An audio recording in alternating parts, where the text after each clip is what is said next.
Hello friend, welcome back to your channel. आप सभी का स्वागत है आपके अपने चैनल आर ऑफिशियल क्लासेस में। अगर आप नए हो तो चैनल को अभी मेरे पास सब्सक्राइब कर लो, आने वाले वीडियोस आपको पहले मिल जाएं। इसके लिए आपको hit the bell icon for my new update. ठीक है, अब आगे हम लोग ये बात करते हैं कि हमें जितने भी पीछे चैप्टर हम पढ़ चुके हैं, शायद हमारा 9वां चैप्टर है और एक चैप्टर में मैं एक पूरा लेक्चर में एक चैप्टर ख़त्म कर देता हूँ 8 से 10 मिनट में।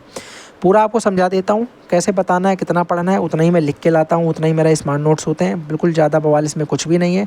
चलिए शुरू करते हैं और वीडियो को लाइक कर देना अगर वीडियो अच्छी लगती है तो अपने दोस्तों में ग्रुप में शेयर कर देना। भाषा के कौशल क्या होते हैं? बोलोगे भैया भाषा के 4 कौशल होते हैं। बहुत इंपॉर्टेंट क्वेश्चन है। भाषा के कितने कौशल होते हैं? भाषा के 4 कौशल होते हैं। भाषा के 4 कौशल होते हैं। कौन से भैया? सुबोपाली, सुनना, बोलना, पढ़ना, लिखना, बात खत्म। इससे ज़्यादा इसमें कुछ भी छू लिया तो फिर कोई फ़ायदा नहीं है। पहले नंबर पे श्रवण कौशल, यानी वही सुनने वाली बात कर रहे हैं। तो सुनना क्या होता है? श्रवण शब्द जो होता है वो श्रु धातु से बना होता है, जिसका अर्थ होता है सुनना। और जब हम किसी की बात को सुनकर उसका अर्थ ग्रहण कर रहे होते हैं तो उसे हम श्रवण कौशल के नाम से जानते हैं। श्रवण कौशल के नाम से जानते हैं। श्रवण कौशल के उद्देश्य और महत्व मेरे भाई क्या होते हैं? एक तो होते हैं अर्थ ग्रहण करना, किसी बात को सुनेंगे उसका अर्थ समझेंगे। एकाग्रता, जब हम ध्यान से सुनते हैं तो मेरा ध्यान एक जगह पर टिकता है, सुनते हुए ना ध्यान अपना टिका देते हैं। भावों को समझना, जब सामने वाला बोलता है तो उसका लहजा सुनते हैं, क्या वो दुखी होकर बोल रहा है, खुश होकर बोल रहा है, रो के बोल रहा है, गा के बोल रहा है, उसका लहजा क्या है। शुद्ध उच्चारण मेरे भाई, बच्चा नहीं सुनेगा, जैसे जब बच्चा नहीं शुद्ध उच्चारण सुनेगा तो वो शुद्ध बोल भी तो नहीं पाएगा। जब उसने सुनना ही अभी शुरू से अमरूद को अरमोद सुन रहा है तो वो अरमोद ही तो कहेगा, अमरूद थोड़ी बोल देगा। उसका श्रवण कौशल होना चाहिए अच्छा। साहित्य में रुचि होनी चाहिए, तो भाषा और साहित्य के प्रति प्रेम भी जागृत होता है जब हम बहुत सारे साहित्य सुनते हैं भैया। जैसे हम वीर रस सुनते हैं तो हमें बड़ा मज़ा आता है, वीर रस सुनने में हमारे रोंगटे खड़े हो जाते हैं। ठीक है, बात करें श्रवण कौशल की विचलित करने वाली विधियाँ कौन सी होती हैं? विचलित करने की विधियाँ भी मेरे याद रखिएगा। प्रश्नोत्तर विधि होती है, सवाल जवाब करना। सस्वर वाचन होता है, बोल बोल कर पढ़ना। भाषण और वाद विवाद विधि होती है, बच्चों को आपस में एक डिबेट करवा करके और कहानी सुना कर भी हम बालकों में श्रवण कौशल का विकास कर सकते हैं। तो विकास बता दिया, महत्व बता दिया, उद्देश्य बता दिए। कविता शिक्षण की बात करें, जब हम बात करते हैं पोएट्री टीचिंग की, किसकी बात करते हैं? पोएट्री टीचिंग यानी कविता शिक्षण की। तो हिंदी साहित्य में 2 प्रमुख विधाएं होती हैं, गद्य और पद। दोनों को सबको पता है ये वाली बात है। ठीक है, कविता हमेशा पद विधा के अंतर्गत ही आती है। जो कविता होती है, कहानी हमारी गद्य के अंतर्गत आती है, कविता हमारी पद के अंतर्गत आती है। पद में हमें करना क्या पड़ता है कि कविता में हमें हमेशा कुछ लय, ताल, छंद या फिर उसकी तुकबंदी जरूर होती है कविता में। इसकी युक्त रचनाएं होती हैं ये, और ये हृदय के भावों को रसात्मक रूप प्रदान करती हैं, मतलब एक रस की तरह काम करती हैं। जैसे वीर रस हो गया, कोई भी रस की आप कविताएं जब सुनते हो तो सामने वाला नहीं एकदम बोलता कि खूब लड़ी मर्दानी वो तो झांसी वाली रानी थी, और आपके रोंगटे बॉडी के एकदम खड़े कि ठीक है, कि जैसे आपने वो वाला एक सुना होगा, चेतक का नहीं है, कौन सा है यार वो, तू है राणा का वंशज, फेंक जहाँ तक भाला जाए। हाँ, द्वंद्व कहाँ तक पाला जाए, युद्ध कहाँ तक टाला जाए, तू है राणा का वंशज, फेंक जहाँ तक भाला जाए। तो ये जब आप सुनते हो तो आपके अंदर एक आग लग जाती है कि नहीं, परशुराम, दादा परशुराम के चेले हैं हम, या फिर हम जो है महाराणा प्रताप के वंशज हैं, या फिर हम, ये तो एकदम आग लग जाती है अंदर ना। तो वो रस होता है भाई, वो आपके अंदर वीर रस की उत्पत्ति करता होता है, क्योंकि उसमें वीर रस है ऑलरेडी, जो आपको दिख नहीं रहा है। जब आप उसको पढ़ोगे तो आपको फील होगा कि नहीं भाई मज़ा आ गया एकदम। कविता शिक्षण के उद्देश्य की अगर हम बात करते हैं, बड़े ध्यान से सुनिएगा। कल्पना शक्ति का विकास करता है, ये इंपॉर्टेंट बात है, एक सेकंड रुकिएगा। हाँ, कल्पना शक्ति का विकास करता है। रसानुभूति यानी रस का अनुभव कराता है, जो मैंने आपको बताया, अगर पढ़ा जाता तो अपने अंदर ऑटोमेटिकली एक रस उत्पन्न होता है। काव्य शैलियों से परिचित कराता है कि काव्य के कौन कौन सी शैलियाँ हैं। छंद से परिचित कराता है, बहुत सारी चीज़ों से हमें परिचित कराएगा। कविता के प्रति प्रेम और रुचि पैदा करेगा, सिंपल बात है। आगे अगर हम बात करें कविता के प्रकार की बात हम करते हैं, तो कविता में हमने भैया बहुत सारे प्रकार पढ़े हैं। जैसे हमने बाल गीत पढ़े हैं, नाटकीय कविताएं पढ़ी हैं, वर्णनात्मक कविताएं पढ़ी हैं। विधियों की बात करें तो गीत प्रणाली होती है, अभिनय प्रणाली, एक्टिंग करके नहीं, वो अभिनय होता है जो रोल प्ले करते हैं वो वाला, अर्थबोध प्रणाली और व्याख्या प्रणाली। व्याख्या प्रणाली में एक्सप्लेन करते हैं, अर्थबोध में अर्थ समझते हैं। अभिनय प्रणाली और गीत प्रणाली में गा के बच्चे सुनाते हैं या फिर टीचर सुनाते हैं, और साथ ही साथ अभिनय प्रणाली में रोल प्ले करवाते हैं बच्चों को। किसी को हम कुछ बना देते हैं, किसी को कुछ बना देते हैं। ऑलरेडी पीछे पढ़ चुके हैं एक बार ये वाली चीज़ें, शायद 2nd या 3rd सेमेस्टर में हमने पढ़ा था। हम बात करते हैं कहानी शिक्षण की। आ गया आपको समझ में कि फिर से वो धीरे धीरे कराऊं? देख लेना, लिखते चलना, ठीक है, बाकी आपको नोट्स ही मिल जाते हैं। कहानी बात करें तो गद्य विधा की सबसे लोकप्रिय विधा होती है कौन सी? कहानी। गद्य की सबसे लोकप्रिय विधा है कहानी। और मेरे भाई अगर बोलूँ कि कविता, तो कविता मेरे भाई पद की होती है। कविता किसकी होती है? पद की होती है। तो ये वाली बात भी हमें याद रखनी है भैया, बिल्कुल भूलने की ज़रूरत नहीं है इसमें। परिभाषा की बात करें तो जीवन के किसी पक्ष या कल्पना मिश्रित घटनाओं का रोचक वर्णन कहानी कहलाता है। इसमें वास्तविकता और कल्पना का मेल होता है। सारी कहानियाँ सच ही नहीं होती हैं, उनमें हमें कुछ चीज़ें ऐसी भी डालनी पड़ती हैं जो उनको बूस्ट करती हैं, ताकि पढ़ने वाले के अंदर एकदम बेहतरीन मज़ा आ जाए उसको कि हाँ घोड़ा के पंख निकल आए भैया, वो तो उड़ने लगा था। फिर ये वाली कंडीशन उसके अंदर थोड़ी सी होती है, तो उसके अंदर जिज्ञासा बढ़ती है सुनने में।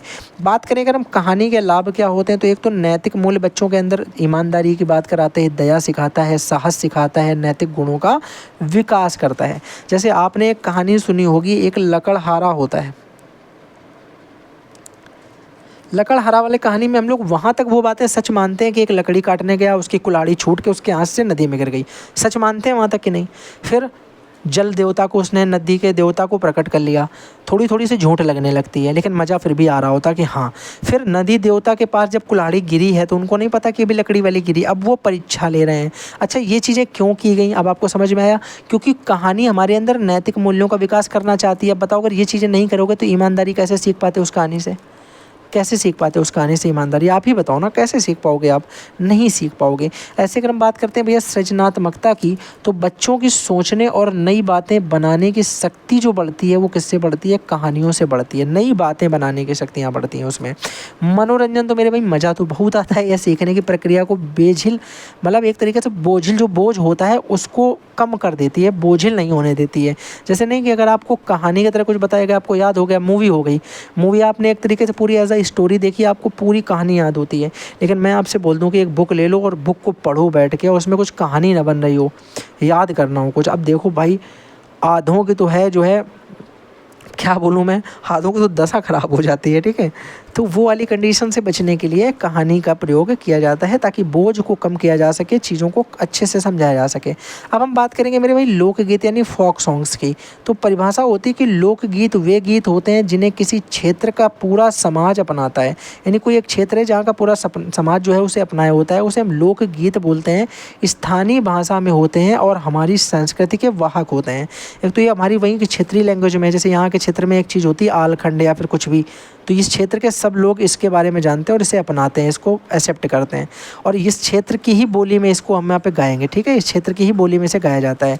आगे आने वाली नई जो पीढ़ी होती है वो उसे बताया जाता है कि हमारे टाइम पे यहाँ पे मेरे रूम में या मेरे क्षेत्र में आला होती थी, या मेरे क्षेत्र में फाग होती थी, जैसे कहीं पर भी फाग होती है, फाग होती है कहीं कहीं। तो ये मेरे भाई लोकगीत के अंतर्गत ही आएगा। एक उनका एरिया का अपना स्पेशल फोक सॉन्ग होते हैं, फाग गीत होते हैं। बात किया जाए उत्तर प्रदेश के विभिन्न अंचलों में प्रसिद्ध लोकगीत होते हैं, मतलब जो उत्तर प्रदेश है उसमें बहुत जगह पे अंचलों के प्रसिद्ध लोकगीत आपको मिल जाएंगे। चलिए, अगर हम बात करते हैं शुद्ध उच्चारण की मेरे भाई, किसकी बात करते हैं? शुद्ध उच्चारण की। तो परिभाषा होती है कि वर्णों को उनके सही उच्चारण स्थान से उचित लय, गति और उतार चढ़ाव, आरोह अवरोह जिसको बोलते हैं, के साथ बोलना ही शुद्ध उच्चारण कहलाता है। जैसे कोई शब्द में कैसे बोलना है, कहाँ से उच्चारण स्थान होना चाहिए, का उच्चारण कर रहे हो, का प्रयोग आप अगर का में ओष्ठ का प्रयोग कर दो, ओष्ठ वाक्य तरह इसका बता दो, होंठों से बोल दो का, तो गलत हो जाएगा। मुँह बंद करके का कहाँ निकलेगा, तुम्हारे मुँह से नहीं निकलेगा ना। तो बस इस बात को भी याद रखना है। अशुद्ध उच्चारण के प्रमुख कारण क्या होते हैं? एक तो तोतलाना, क्षेत्रीय प्रभाव, शारीरिक विकार। शारीरिक विकार में हकलाना, तोतलाना आ जाता है। ज्ञान का अभाव एक तोता वर्ण, जैसे कहाँ पे क्या बोला जाएगा, सा कहाँ से होगा, सा कैसे बोला जाएगा, सा कैसे बोला जाएगा, सा कैसे बोला जाएगा, तीनों सा सेम लग रहे होंगे तुम्हें, अंतर है। का, ख, ग, घ कहाँ से आ रहे हैं, गले में टकरा के आ रहे हैं, गले के अंदर गंध, मतलब कंठ वाले होते हैं ये, ठीक है। चा, छा, जा, झा कहाँ लग रही है जीभ, देखो एक बार, ता, था, दा, धा, बिना दांत में जीभ लगाए ता, था, दा, धा बोलो एक बार, दंत होते हैं, नहीं बोल पाओगे। ऐसे तालू में अपनी जीभ बिना छुआए तुम चा, छा, जा, झा नहीं बोल पाओगे। ऐसे अपनी जीभ को अपने तालू के ऊपर वाले हिस्से मूर्धा में बिना छुआए ट, ठ, ड, ढा नहीं बोल पाओगे। इसी प्रकार अगर तुमसे मैं ये बोलूँ कि प, फ, ब, भा वाली लाइनें बिना होंठों को टच किए नहीं बोल पाओगे। यानी इनको बोलने के लिए आपको उचित स्थान की आवश्यकता, उचित स्थान के बारे में जानकारी होनी ही चाहिए। तो मेरे भाई उचित स्थान का अगर नहीं पता होगा तो शब्दों का उच्चारण नहीं कर पाओगे। क्षेत्रीय प्रभाव क्या होता है? क्षेत्रीय प्रभाव ये होता है, जैसे मैं आपको एक औरैया का बताता हूँ। एक औरैया है, बहुत सारे लोग मेरी वीडियो औरैया से देखते हैं, फतेहगढ़ से, मतलब बहुत जगह से, यूपी के तो लगभग सारे ही ज़िलों से देखते हैं। अब आप बताइएगा कि आप वीडियो कहाँ से देख रहे हैं, कमेंट बॉक्स में, ठीक है। औरैया में मेरे भाई कहीं कहीं मैंने सुना है कि जो दो होता है, दो को बोलते हैं दोए, बोलते हैं।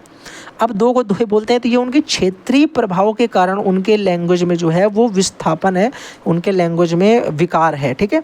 उनके लैंग्वेज में क्या है, विकार है, उनकी भाषा में प्रॉब्लम है क्षेत्रीय प्रभाव की वजह से। कुछ भैया मनोवैज्ञानिक कारण भी होते हैं, जैसे भय होना, संकोच करना, शर्मीला स्वभाव होना। ज़्यादा शर्मीला इंसान है ऑनलाइन पढ़ाने के समय, आप क्या सोचते हो कि एक सामने मैंने पैड रख लिया है, अपने सामने स्क्रीन चला ली और बस मैं पढ़ाने लगा। आप कभी ट्राई करना, आप माइक के सामने, मैं तो अपने स्टार्टिंग का शायद मेरे वीडियो सारे आपको सही मिलेंगे क्योंकि मैंने वो वीडियोज़ की प्रैक्टिस जो की थी वो ऑफलाइन में की है। ऑफ मतलब ऐसे कि वो अपलोड नहीं करने थे, बस ऐसे बना के प्रैक्टिस की। तो शुरुआत में मेरे साथ ये होता था कि जैसे मैं बोलता था कि hello friend, welcome back to my channel, welcome back to your channel, welcome back to our channel, पता ही नहीं चलता था क्या हो जा रहा है। फिर कहो बोलते बोलते मेरी ज़बान जो है लड़खड़ा जाती थी और कुछ भी बोल देता था कि मेरे चैनल को सब्सक्राइब करें, और कहो बोल दूँ मेरे वीडियो को सब्सक्राइब करें, मेरे चैनल को सब्सक्राइब करें, मेरे वीडियो को लाइक करें। पता ही नहीं चलता कि मुँह से निकल क्या रहा है, मैं बोल क्या रहा हूँ। तो वो होता है मनोवैज्ञानिक भय, संकोच, शर्मीलापन। शर्मीलापन मुझ में बिल्कुल नहीं है। वो होता था एक संकोच बोल सकते हैं, झिझक बोल सकते हैं, भय ये बोल सकते हैं कि अगर मैं ऑनलाइन लाइव क्लास ले रहा हूँ तो वो भय भी एक रहता है कि यार कुछ गलत निकल जाएगा मुँह से, और फिर वो चीज़ें कहीं ना कहीं चैनल पे इफेक्ट डालेंगी और मेरे स्किल्स पे इफेक्ट भी डालेंगी। तो वो दिक्कतें होती हैं। अभ्यास की कमी बहुत ज़रूरी है। जितने दिन मुझे पढ़ाते पढ़ाते बढ़ते जा रहे हैं, उतना ज़्यादा मेरा बोलने का एक्सपीरियंस बढ़ता जा रहा है, उतना ज़्यादा मैं चीज़ों को एक्सप्लेन कर पा रहा हूँ और उतना ज़्यादा मैं बिना रुके चीज़ों को अपने मन में सोच के जस्ट बोल पाता हूँ। मेरे माइंड में लगातार चीज़ें चलती रहती हैं कि नेक्स्ट मुझे क्या बोलना है, अगले मुझे क्या बोलना है। मैं स्पीच दे सकता हूँ, मैं लेक्चर दे सकता हूँ, मैं 1 घंटा 2 घंटे तक बिना बुक, मेरे पास बुक भी ना हो, कुछ भी ना हो, मैं बोर्ड पर आपको पूरा समझा सकता हूँ चीज़ें। इतना ज़्यादा अपना स्किल को डेवलप कर चुका हूँ मैं, ठीक है। तो अभ्यास की कमी होना भी एक काम करता है। शब्दों को जल्दी जल्दी या गलत तरीके से पढ़ना भी इसका कारण कहीं ना कहीं बनता है, ठीक है। आगे बात करते हैं उच्चारण सुधार के उपाय क्या होते हैं। मेरे बहुत सारे उपाय होते हैं। तो कठिन शब्दों का बार बार अभ्यास करो, शत्रुघ्न लिखना सीखो, ये करना सीखो, वो करना सीखो। जो आपको टफ लग रहा है उसे ज़्यादा पढ़ो। TLM या ऑडियो क्लिप का उपयोग करके सही ध्वनि का बनाना सुनना प्रयोग कर सकते हैं, आप सुना सकते हैं उसे सही ध्वनि का। TLM यानी ऑडियो क्लिप वगैरह का यूज करके, ऑडियो टेप रिकॉर्डर हो गया, या जो हमारी श्रवण सामग्रियाँ होती हैं उनका हम प्रयोग यहाँ पे कर सकते हैं। ऑडियो विजुअल एड्स का, ऑडियो एड्स का, और ऑडियो विजुअल का भी कर सकते हैं, ठीक है। ऑडियो होना चाहिए बस। अनुस्वार, विसर्ग, हलंत और अनुनासिक, ये सबका हमें सही से ज्ञान होना चाहिए कि किस में चाँद बिंदी लगेगी, किस में हमारी। देखो अनुस्वार और अनुनासिक आपको बड़े ध्यान से समझ में आना चाहिए कि अंग की बिंदी हम तब लगाते हैं जब हमारे नाक से एयर निकल रही होती है, अंग। लेकिन जब हमारे नाक के साथ में हमारे मुंह से लगातार एक बढ़िया अच्छी खासी एयर निकली, जैसे आँख, कांच, नाक, ठीक है, और मांग, ठीक है, साँख, ये वाली, तो नाक और मुंह से अगर मैं अच्छी खासी वाली एयर निकाल रहा हूँ दोनों से किसी चीज़ के उच्चारण में, तो चंद्रबिंदी का प्रयोग करेंगे, ठीक है। अगर मैं आपसे बात करूँ कि शिक्षक द्वारा स्वयं शुद्ध और स्पष्ट आदर्श वाचन करना, यानी अगर टीचर ही अमरूद को अरमूद बोलता है, मैंने जो आपको स्टार्टिंग में ही बताया, और भी कई सारी जगह आपको ये मिल जाएगा। शायद आपके रिलेटिव में, गाँव में साइड आप जाओगे तो आपको कोई ना कोई तो ये मिल जाएगा जो इन दोनों में अंतर नहीं जानता है भी, अमरूद और अमरूद में। उनको इसका अंतर नहीं पता है, उसको इनका अंतर पता नहीं, जानना भी है कि नहीं जानना भगवान जाने। तो अमरूद और अरमूद में अंतर वो नहीं जान पाते हैं कि क्या है, उनका वही चल रहा है। तो इसी साथ में चैप्टर खत्म हो गया। अगला चैप्टर देखने के लिए पहले तो वीडियो को लाइक कर देना। अच्छा है, मज़े के साथ पढ़ाता हूँ, एकदम बेहतरीन कॉन्सेप्ट लो, टेंशन फ्री पढ़ाई करो, बढ़िया मेरे भाई नंबर लाओ। पिछली बार के टॉपर्स में मेरा टॉपर आई थिंक 93% वाला है, और वो उसका मुझे नाम भी नहीं याद है। देखिएगा कमेंट बॉक्स में कई लोगों ने अपना अपना रिजल्ट शेयर किया है। मेरे टेलीग्राम चैनल पर अपना रिजल्ट शेयर कर सकते हो। आपका पर्सनली नाम, आप लोगों की फ़ोटो मैं अपने चैनल में एक दिन पूरे इंट्रो में दे सकता हूँ, जितने भी लोग चैनल को फॉलो कर रहे थे उन सारे लोगों की। तो इसी के साथ में थैंक्स फॉर वॉचिंग। फिर मिलते हैं अगले किसी नए सेशन के साथ में, तब तक के लिए बाय बाय।